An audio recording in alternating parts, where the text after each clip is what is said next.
it's nothing but hatred. Ever since my childhood, this fucking game, just everything. It's all I think about. Every time I wake up, every time I look out the window, I just see that game and I think I'm gonna have to kill it. But I can't kill it. It won. It's still out there somewhere. Still on my shelf. I just never... I beat the game, but the game beat me, and until I get that closure, I'm just never gonna be able to move on with my life. Maybe that hunt for closure is what's made me who I am. Just never gonna move on, never gonna be the person I want to be, because this game's just ruined my life. It's just made me so cynical and angry all the time. I don't know. I just don't know anymore. Have you got anything? Have you got any notes?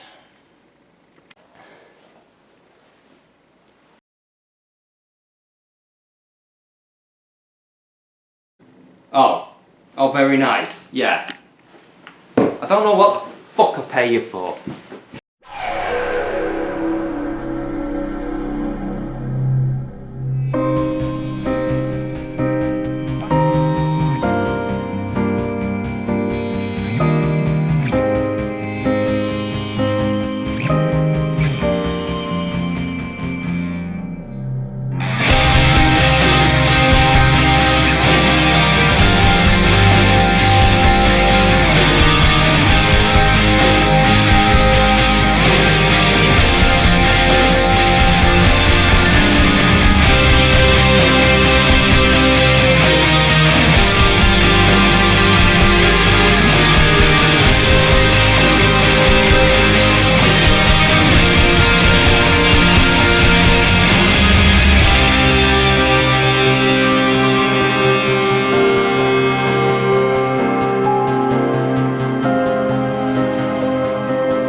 You know, in the Batman movie The Killing Joke, the Joker has this rather interesting theory that anyone could be the Joker if they had one bad day. This game was my bad day. This game has honestly contributed so much to the hatred that I feel for all things that I genuinely don't even know where to start with it. But I suppose I should start at the beginning, as I don't really feel pretentious enough for a Memento-style story today. Way back in the beginning, circa 2002, I bought my first PlayStation 2 and got 2 games. One of these games was Rayman M, a kart racer based on Rayman 2. Most would see it as above average, but considering that I grew up with it, I loved it, and most likely always will. A lot of things about that game just make me feel really happy inside when I play it. The environments, the platforming, the nature of it being a kart racer that doesn't feature karts. It's a game that really did set the bar high for me as a kid as far as games are concerned. I also grew up with Rayman 2 and 3, 2 games that I feel complete one another. Though I'd say that if I was pushed, I'd declare Rayman 2 as the better game. Rayman 2 is like an enchanted fairy tale which plays like an old school platformer. Though both games do rather well in the visual and gameplay department, it's the story that I feel that Rayman 2 has when it comes to having the upper hand. It has more characters, better villains, and overall tries to be more charming, and for that it feels a lot more timeless than Rayman 3. See, Rayman 3 took the Shrek route of having a lot of pop culture references and fourth wall breaking jokes. These aren't necessarily the worst of their kind, though the humour is very hit and miss. I will say though that the gameplay has a lot of variety and the plot takes a number of interesting twists and turns. I also found Rayman 3 to be a lot easier to replay. I think I've replayed it at least 5 times now, whereas Rayman 2 I've only managed to beat once. I do feel like the third game has slightly better gameplay though. As I said, there's significantly more variety. There's a pirate ship level where you take control of cannons to defend the ship that you're on, and some driving sections as well as some turret sections. The combat as well feels slightly more exciting for me. It's a little more modern and requires the player to curve their punches as well as strafing to avoid damage. Though it's not too far off from the second game, I always felt like the combat was a bit more polished and therefore was a beautiful amalgamation of the first and the second games. It was like they perfected it by that point.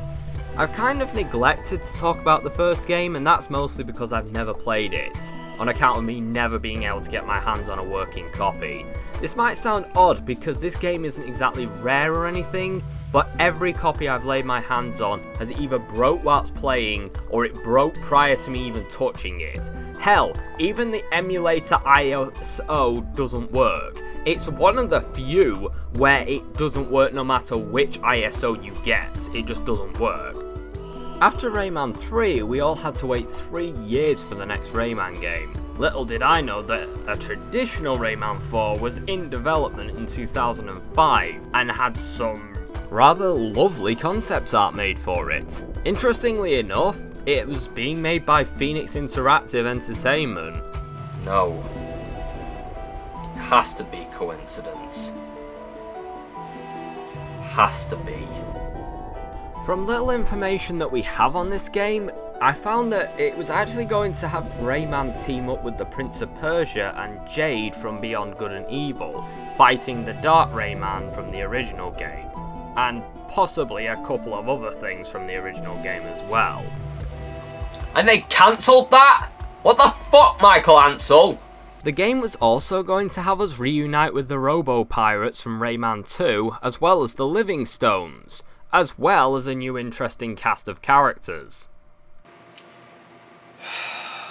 I think I hate this game even fucking more now. Interestingly enough, this concept was actually used again in a football game called The Academy of Champions, which I still have yet to get a copy of.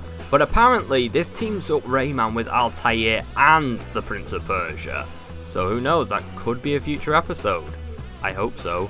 Anyway, Rayman Raving Rabbids was unveiled in 2006 and was teased throughout the year, and considering the early screenshots that were around back when the Rabbids still had visible fur on them make it look like a platformer game, as opposed to the party game that Rabbids actually was, some people wondered if some aspects of the cut Rayman 4 game were going to be used in Rayman Raving Rabbids. After all, they actually had a few test levels made at this point, as well as a lot of concept art. It was more than possible that they would keep this idea alive, but just tweak a bit to make it Rayman Raving Rabbids. So originally it was going to be a parody fairy tale, kind of like Overlord, I guess? The plot was going to be similar to that of Hoodlum Havoc, where a bunch of docile creatures go insane and take over the world. It's kind of interesting how the Rabbids were originally victims, bullied into underground burrows and forced to plot for hundreds of years. Interestingly enough, there was going to be a named Rabbid in charge of them called Jabbit the Rabbid, who was depicted as a Jabba the Hutt-like bunny. He kidnapped Rayman's girlfriend as well as Andre, and Andre's girlfriend, whose return was actually hinted in Rayman 3's ending. The minigames that Raving Rabbids is centered around seem to exist in this copy of the game as well. To distract the Rabbids, Rayman would make them docile by doing things like dancing and warthog riding. The game was also supposedly taken in an open world, like Beyond Good and Evil or possibly Assassin's Creed. The game also depicted Tintsies, who weren't featured in the finished product of Rayman Raving Rabbids. These ideas went out the fucking window the second that the developers received a Nintendo Wii kit and decided that they wanted to make a shitty rip-off of Mario Party instead. Though Michael Ansel has hinted that a new Rayman game could exist that could be more like either of these two prototypes, this was said back in 2011, just after Rayman Origins release. So for all we know, this could have been Rayman Legends he was talking about, or a concept that's never happened. Another thing about Michael Ansel that I've noticed is that whilst reading about the development cycle of games, he kind of just says and does things without consulting anybody else. Apparently his announcement for Rayman 4 was done like a couple of hours after drawing a rabbit on the back of a fag packet. Seriously, he's that level of, I have an idea and everybody else is just gonna have to wing it style of leadership. 2 seconds to present you the story, the characters, and all the new features that will be in Rayman 4. Right, so now that I've shat out a bunch of trivia about some better games that were killed in order to make this pile of fucking shit, I should probably start giving into my despair and explain why I despise this game so much. Apart from the obvious reason. Now, in order to explain why I feel this way, I'm probably going to have to go full on fanboy. Now, I know that some people don't like that, but here's a thought that you need to take into account whilst I'm talking about this. If you ever feel like I'm too attached to this one game, try to imagine this, but with any other franchise. I don't care what it is, Sonic, Mario, Dragon Ball, have Goku in Rayman's place. Hell, even make it a 6 Feet Under spin-off, it's just about as relevant. Okay, so the game opens up with Rayman having a picnic with some... Wait, what the fuck are these things? Hold on a second, let me check the manual.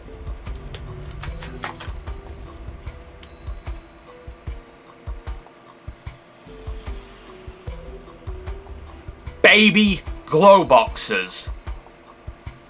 Baby glow boxes? Are you fucking kidding me? For those of you who don't know, the baby glow boxes are the children of Rayman's best friend and sidekick Glowbox, who appears in both Rayman 2 and 3, demonstrating different kinds of stupid. He doesn't appear in this game, nor does he have any mention in cancelled iterations of it, but possibly could have been in them since he was a major prominent role in Rayman 2 and 3. I don't know, maybe they were just waiting for John Leguizamo to get back to them, who knows. Right, so you see this green textureless abomination? What if I told you that this is supposed to be this? Seriously, what the fuck? How is it that the 2006 design of this creature is abysmal compared to the design from a 2000 PlayStation 1 game, for fuck's sake? This textureless abomination looks too ugly for food fight, and the funny part is that you're supposed to give some semblance of a shit about their well-being. In Rayman 2, you at least had scenes where Rayman exchanges dialogue with them, and we understand that Rayman is some sort of an uncle to them. They're the children of his best friend after all, and they also save each other's lives, so the children are actually dear to Rayman and to many players. Here though, they have no dialogue, neither does Rayman for that matter. Which, yes, I am fully aware that originally in Rayman 1 and 2, nobody had any dialogue, but they had subtitles at least to explain what they were saying. They were actually saying things. It was one of these things that added charm to the game, whereas this just comes across as sloppy and lazy. The reason that I say that is that they continue to use these same grunts and groans for Rayman's voice for years to come. The exact same ones, mind you.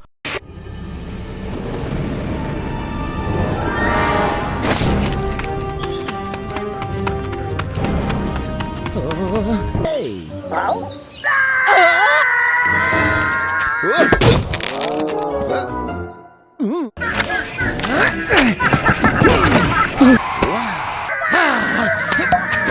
Like, at least as far as 2008. The last one of these was Rayman Raving Rabbids TV Party, and the first thing he does is make one of these grunts from a 2006 game.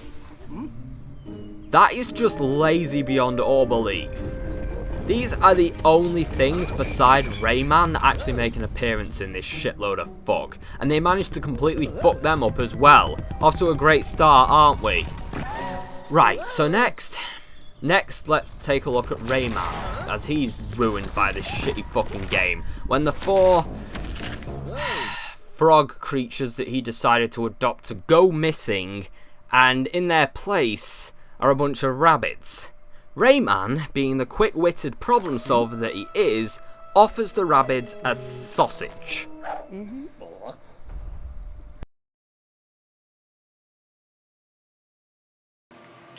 Okay, no. This is the stupidest fucking thing I've ever seen in a game. I know that it's meant to be taken as a joke, because it's so stupid, but it's not funny. It's just shit. Hey, remember The Dark Knight? Remember that scene where Batman is interrogating the Joker, and he paces around the table and... These civilized people, they'll eat each other. See, I'm not a monster. I'm just ahead of the curve. What a banger, mate! For fuck's sake, we haven't even gotten past the intro yet, and I'm already pissed off. So, Rayman is immediately grabbed by a giant Bane bunny, I'm just gonna go with it, who carries him off into the distance. Rayman puts up no resistance, and in the first of many instances, he is completely useless. This seriously pisses me off. This is the guy that destroyed an entire army of evil robotic pirates almost single-handedly. This is a guy who took on an army of evil scarecrow motherfuckers, again, single-handedly. And this is too much for him? 4 bunny rabbits and a giant? Go and fuck yourself, Michael Ansel.